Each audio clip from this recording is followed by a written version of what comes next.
We are live, guys. Welcome to our Expanse weekly show. This is the first episode, and we're going to cover some things from episode 1 and 2, which we didn't do on its own dedicated show last week. And with me, of course, is Mr. Lou Rod. How's it going, Lou? I'm here. Uh, I'm doing well. And of course, how is UB doing? We're doing well. And we have Charles. Yes, I'm doing great. I thought the episode was fantastic, and I can't wait to discuss it. All right, good. So Expanse started off, and if you're watching us for the first time, again, this is our first weekly showing of Expanse. It's going to only be how many episodes this season? 12 or 10? Oh, wait. It'll probably air for 10 weeks, but technically 12 episodes. Yeah, around 12 episodes. So this is episode 3 of Expanse, and I will say though I'm loving the fact just overall how they've kept the pacing the same, a little bit more extra. It seems this season they're giving us a little bit more than how they gave us last season. I'm just putting it out there. In terms of the episode, enjoyed the episode. I had some issues because I was watching off DirecTV Now and it kept on freezing, so I always had to hit reload and refresh my browser. So I missed the part where the muscle guy on the team goes in to talk to the scientist. Amos, the guy you're talking about, his name is Amos. Yeah, Amos went. So I missed that part, and I got back where he went to go tell the captain what he had discovered. But I like the revelation at the very end of the show episode about what is happening in Aero Station. What do you think? Mm-hmm. To be honest, I kind of suspected that the proto-molecule had some level of intelligence ever since the season finale of season 1, where we have that corporate spy is left on Eros, and then like these little like flying blue bug things took like a humanoid shape, and then he got killed by that giant tendril. I believe. Yeah, I completely forgot about that. I only remember because I recently watched season 1 before the new season started, but it wasn't like heightened intelligence, but it was some level of intelligence. And I think the way the scientist explained it, I think the protomolecule is getting smarter, and eventually it'll be completely self-aware and might even be extremely intelligent. And we might be able to communicate with it. I mean, it wasn't shown in this episode, but in last week's episode, it did a preview for like coming this season on the Expanse. There was a glimpse, a short like half a second glimpse of aliens, and these aliens might be the ones that sent the protomolecule to our system. Mm-hmm. Okay. Lou, what do you think? Everything Charles said. Really? You're not gonna? You know what? Never mind. I don't care. Andrea C said, "Diogo sent me here. Well, welcome. Thanks for joining us." I think one of the things about the show, especially with the way they do their pacing, though, is the fact that there's still a lot of tension. Especially with Earth and Mars. Like, to me, that's the funny part. Those two look like they're so oblivious to what's going on. Especially with the Martian, Sergeant. She's so gung-ho. Gunny. Her name is Gunny. I'm glad you remember everyone's name of the show. Because I don't know if Gunny is her name. I just know that's what everybody is calling her. They're calling her Gunny. But I think it's Draper. I think her name is actually Draper, but everybody calls her Gunny. But anyway, look, I like that character. I think her progression throughout the season is going to be fantastic. Mostly because I'm a little annoyed that she just wants to go into battle with Earth and just start killing them. And like you said, they are both Earth and Mars are completely oblivious to what is actually going on, because whoever's involved with the whole protomolecule thing, they want a war to happen. They want a war to happen, and Mars and Earth are playing right into their hands. See, so that's what I thought initially in season 1 until we got the revelation at the end of episode 2, and also we saw the father of the girl that died, Julie Mao. Julie Maya's father was talking about the sacrifices they have to make. And then when you move into what the chief scientist said at the end of episode 2, where he was like, somebody sent this over. Yeah, so, and those aliens that I mentioned that were briefly shown in that preview, those are the aliens that probably sent it. So if they believe someone sent it over, I mean, to me, maybe there's one part where the scientist is just trying to find out. He didn't care. He just said, whoever is going to fund it, I don't care. Just I need to get it done. And then you have the company who is, a little bit like the company in Aliens, where they want to process that for themselves to some level, So I'm not too sure exactly how those allegiances will change at the end of the day. I'm actually kind of pissed off at Miller right now for killing Dresden. I'm really upset about that because they could have used Dresden. I mean, Johnson knew that they could use him. Even Holden knew that they could use him. And Miller was like, no, bang, just shot him. And I'm like, you know what? What the hell? Why would you do that? The reason is that... Well, he gives you the reason at the end of the episode. No, that was not actually a good reason to me. No, I think that was a bull crap reason. He just came up with that like probably seconds before he entered the room. No, I think the reason why Miller took out Dresden is simply this. If Dresden has stayed, he would have told them everything because he was willing to tell them everything, which means that you've solved half the issues of the show. Yeah, I guess it's right is the word I'm looking for a plot device? Yeah, it's a plot device. So they use the crux of his, him seeking for revenge as a plot device to basically end that character's route there. And maybe it's the same way in the book. I don't know, but I haven't gotten that far. I'm still reading the first book. In the book, you would go, "Ooh, wow, yeah, he really wanted to." In the show, you go, "Okay, maybe it's not so much." Anything else you want to add, Lou? Lou's a little quiet today. Lou's quiet. I'm not getting a lot of Lou action. I'm gonna predict the future and say that There's not. You have the cap. Are they referring to who's the captain of the ship? Not Johnson, but the other ship. The Rocinante is captained by James Holden. Yeah, James Holden. He's the okay. So it's not the girl who's the captain. It's the guy. No, he's the. It's captain. The guy. Naomi, who is the girl, who is also Holden's girlfriend. Apparently, she is his. No, they're just F buddies right now. She's his first officer, and then Amos is security. Alex is the pilot, and that's about it. Yeah, because the way Amos struggled last season with taking orders from him, and I don't remember him ever being claimed to be the captain.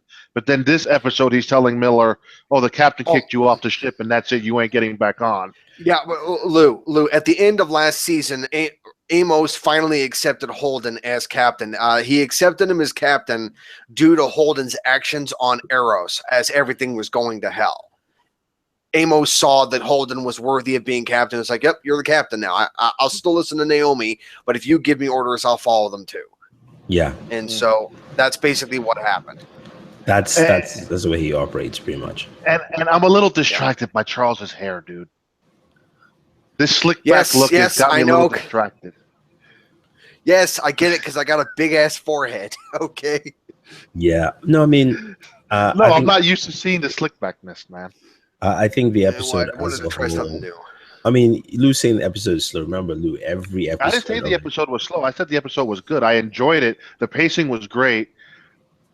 I like how you've got the Star Trek woman who's now messing around with the Spartacus guy.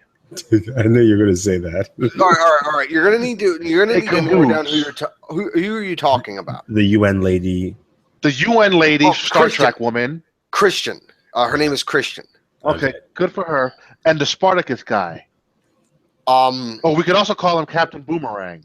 Yeah, Captain Boomerang, one of the two. Oh, the spy guy. I haven't nailed down his name I don't think yet. they gave his name fully. So No, You they know, did. They did briefly. Okay. They did very briefly, and that's why I don't remember it. But he's basically like a chief spy master, and he is but he's playing spying. that same role he always plays. I mean, he does it well. I Because mean, he was the same. He does it well. So if you yeah, need I guess somebody they for play the a show, strengths. like quickly, you wanted to add a character like that. I think that's what you want. I like, Yeah, but like I was saying, it's- I like how she's going behind her. Well, I don't know if they're her superiors or equals and stuff, but They're all on the to, council except the UN, the head of the UN himself. So it's it's all like a councilman. so I like how she's going behind everyone's back to keep this from going to war. what she wants to stop war, which is why I really like her. She's one of my favorite characters in the show, and she may have lied. She may have said on video saying that Fred Johnson is behind these attacks and he's doing all this craziness, and then she explained that the whole thing was a facade in order to protect herself and her own government. I got to say, I'm rooting for her, and I really hope that she manages to work with the others to prevent war from happening, because I think that that's what everybody wants. Whoever's in charge of the proto-molecule, they want war to happen, and then maybe even the aliens want war to happen, because then they can just come in and take everything over while everybody. Well, wait, just before, let me just get everyone's names out there here. On the crew on the Rocinante, Alex is the pilot, who's used to be from Mars. Yeah. Jim Holden is the captain. So there's Alex, there's Jim, easy names for us to go with. I'm a U.S. Marine. There is Amos, who's of course the mechanic and muscle. I won't call him security. I call him mechanic. Security. And then there's Naomi, who is the engineer. She's the engineer and Holden's first officer. Yeah, and then of course Joe Miller is also considered part of the. I don't know. His fate with the crew. His fate is not. No, his fate. He goes on the ship because, like you said, the previews show him as part of the team. It's never just a going previews. forward. He, of all the actors there, he is actually the biggest name, one of the bigger names to be signed onto this show.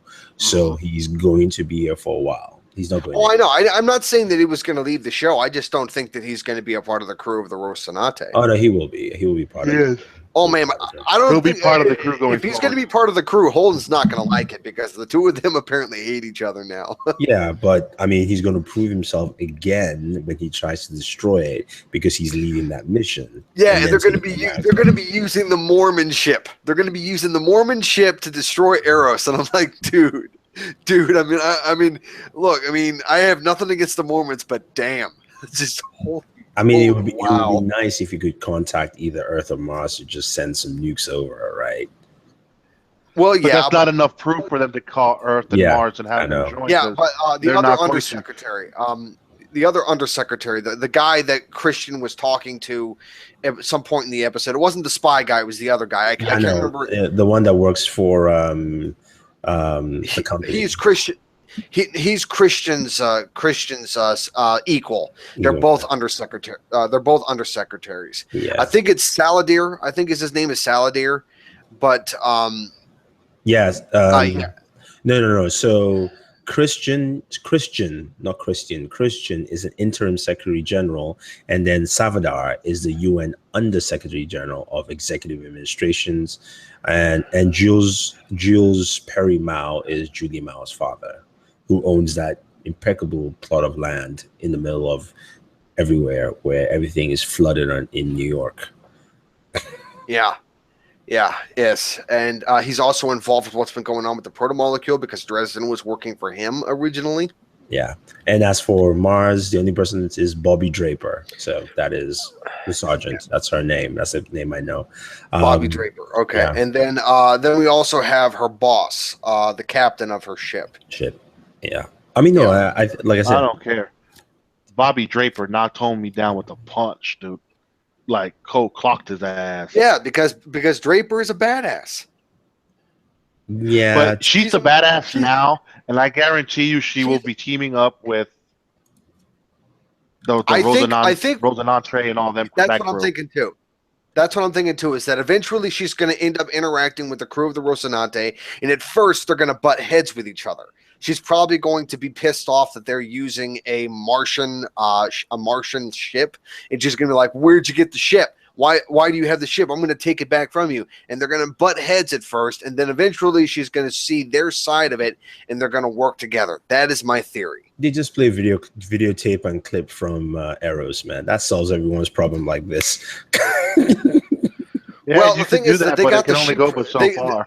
No, I'm saying when you meet, like when they meet the Martian Marines and everyone's kind of bickering, you just play the videotape and you go, okay. Yeah, but the videotape is not going to show how they got the ship. They got the ship from the Doninger. No. You tell them what's going on in Arrows. You're like, you can complain all you want. We need to know what?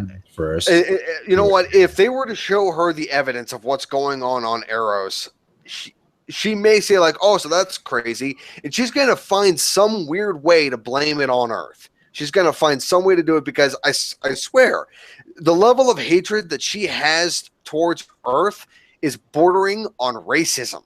Well, I mean, it's simply because, they've been pushed back from having an atmosphere because, I mean, look, it was basically the very first episode when, you see her, she does the holographic projection and it now says 100 years to get to a sustainable. Well, the reason why that happened is because when they initially had their first war with Earth, the military took resources from the terraformers to go towards the war effort. I mean, it pretty much pushed it back by 100 years. It's just an RTS game. I mean, it's like you playing StarCraft. You choose. I've never played StarCraft, so you decide: do you want offense, defense, or you just want to hang around? You gotta make sure you're protected. That's the first thing. And and Earth is, and you even heard from Salvador that Earth is kind of resting on its laurels. Earth has more ships and everything, but they're slower and older. But the fact that businessman has just 2 stealth ships, man, that were on point.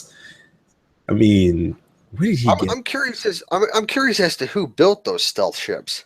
I don't know if because I don't think I don't know if we ever. Oh no, the aliens didn't build them. We know we didn't. I guarantee it'll be the aliens.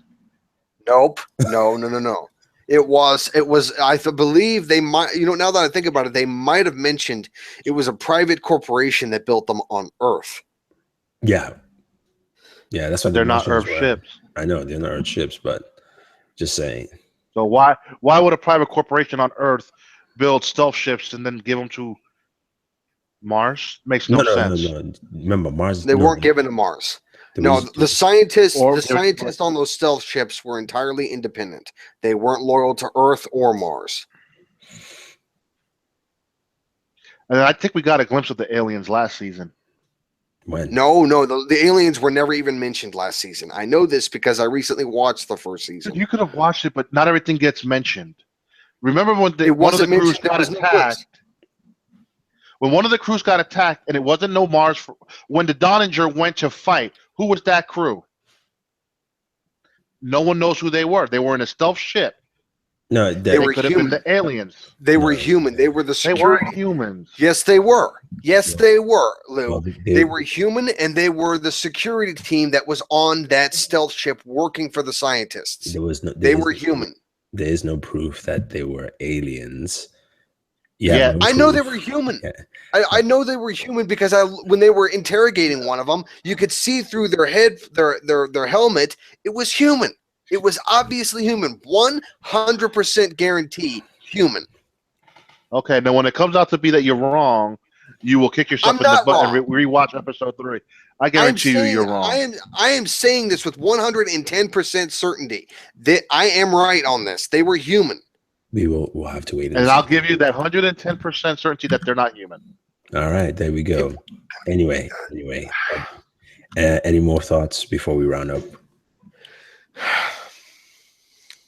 I'm going to say this is looking to be a fantastic season. I'm looking forward to next week's episode and the week after that, and the week after that, and all the way to the season finale. And then I can't wait for season 3. I am super stoked. I am loving it. We'll just have to wait another year, which sucks. Yeah, and it'll be on Netflix then. Yeah.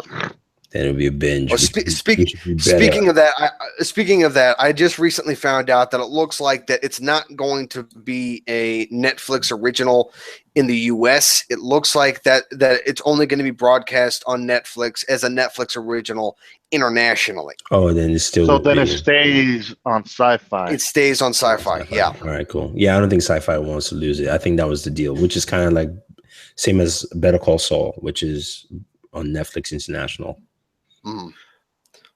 Mike Tech is back. He's been gone a while. I know, right? He disappeared. Man, borrow one of your buddies' logins for Sci-Fi, and boom, you can watch it on Sci-Fi. Yeah. Or you get DirecTV now. Pay $35 a month. You get Sci-Fi Channel. Yeah, but then you got to worry about buffering issues. Nah, I figured it out though. It was kind of my fault too, partially. As we're talking, I was thinking about it, and I was like, "Oh, I did have like 30 tabs open, so maybe." Oh, but you've got the monster system to handle that, man. This is not Board Prime, my friend. Not even a third of Board Prime. I mean, it's got enough RAM, but it's not Board Prime. I was doing other things at the same time, so my RAM allocation is a little rough. It's a little rough. But yeah. Andrea, see, like this is getting heated when you guys were going back and forth between alien and human. Good job. iMac Ted said he just started a new job. Congratulations, man. Hopefully you're making more money. And for you guys' information, I just started watching Incorporated, and I'm on episode 4.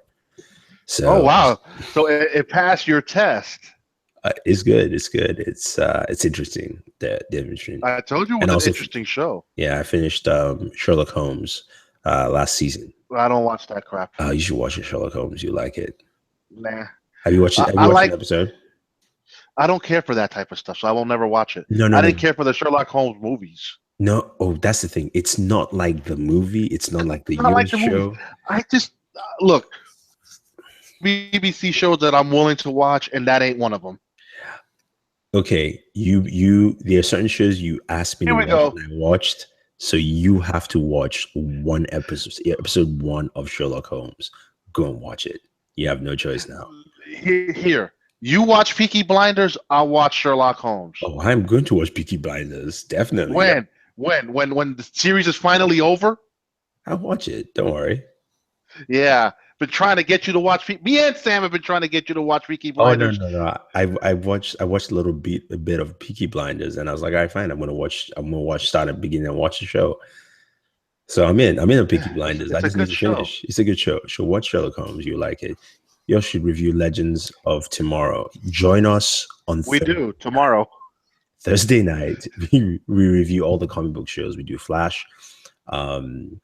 I was going to say Wonder Woman. Sorry, Flash, Arrow, Shield, Legends of Tomorrow, and we're also going to incorporate Legion, which we should be watching tonight now since Legion just finished.